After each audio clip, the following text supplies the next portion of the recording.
যাচ্ছি নদীর পার ঘুরতে। আমাদের প্রবাসীদের লাইফ একটা ছুটি ঈদে পাইলে তারপরে ঘোরাঘুরি করতে যাই। অনেক প্রবাসী কিন্তু ঈদের দিনও ছুটি পায় নাই। আমরা যাই হোক 3-4 দিন ছুটি পাইছি, যাচ্ছি অনেক সুন্দর জায়গায়। তো আমাদের প্রবাসীদের এই যে ঘোরাঘুরি এটাই আমাদের থাকে।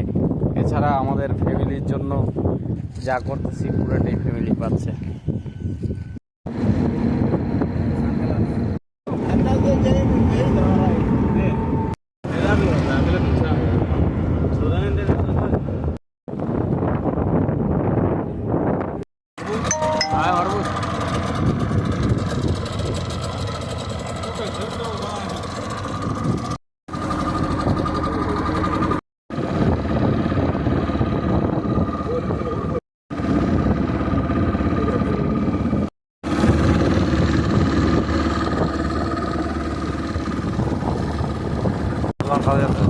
আমরা এখন যাচ্ছি সাগরের নিচে গ্লাস করা সুন্দর এক বাড়িতে যাচ্ছি।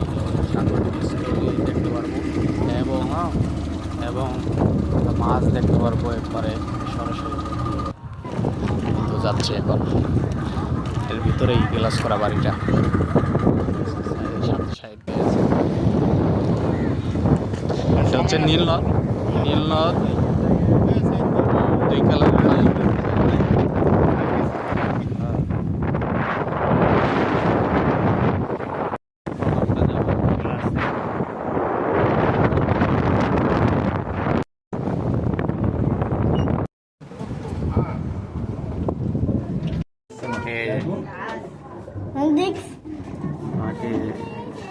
সাগরের নিচে যে মাছ দেখা যাচ্ছে।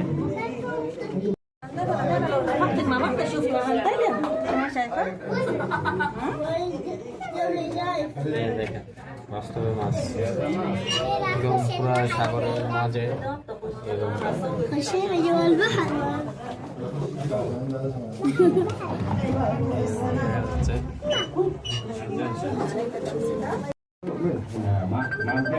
كبير والله. আপনারা লাখ লাখ কোটি কোটি টাকা জমাইয়া ব্যাংকে রাখলেও কিন্তু এরকম দেখতে পাবেন না। ঠিক আছে, টাকা খরচ করতে হবে, অবশ্যই ঘোরাঘুরি করতে হবে, তাহলে মন থেকে সবই ভালো হবে। দেখেন এই যে বাস্তবে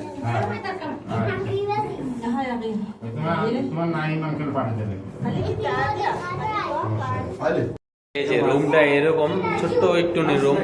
এই যে আমরা দেখতেছি এই যে গ্লাস, এই যে গ্লাস, এই যে সুন্দর সুন্দর মাছ দেখাচ্ছে ফ্যামিলির সাথে। আপনার এই জায়গায় আসতে হলে অবশ্যই টাকা পয়সা খরচ করতে হবে। এই সময়টা আর পাবেন না। ঠিক আছে, আপনার বয়স আছে 30-40-50 আইসা পড়েন। 60-70-এর বয়সের পরে আর ঘুরতে পারবেন না এইরকম জায়গায়। বয়স এখন 30-40 বা 50 আইসা পড়েন এরকম সুন্দর সুন্দর জায়গা উপভোগ করার জন্য। আপনাদের যে এই সময় 60-70 বছর বয়স হয়ে যাব আর আসতে পারবেন না। ওই সময় আপনাদের সুইস ব্যাংকে টাকা কোটি কোটি থাকবে, কিন্তু আসতে পারবেন না। কি জন্য? ওই সময় আপনার হাত পাওয়াই চলবে না, সময়ের অভাবে।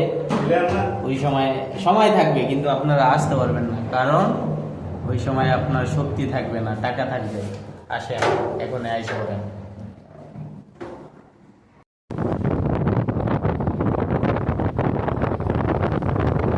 এটা হচ্ছে নীলনদ। এই যে 2 কালারের পানি, ওই যে দেখা যাচ্ছে নীলনদ। আমি এখন সাগরের মাছ বানিয়ে আছি ভাইয়া।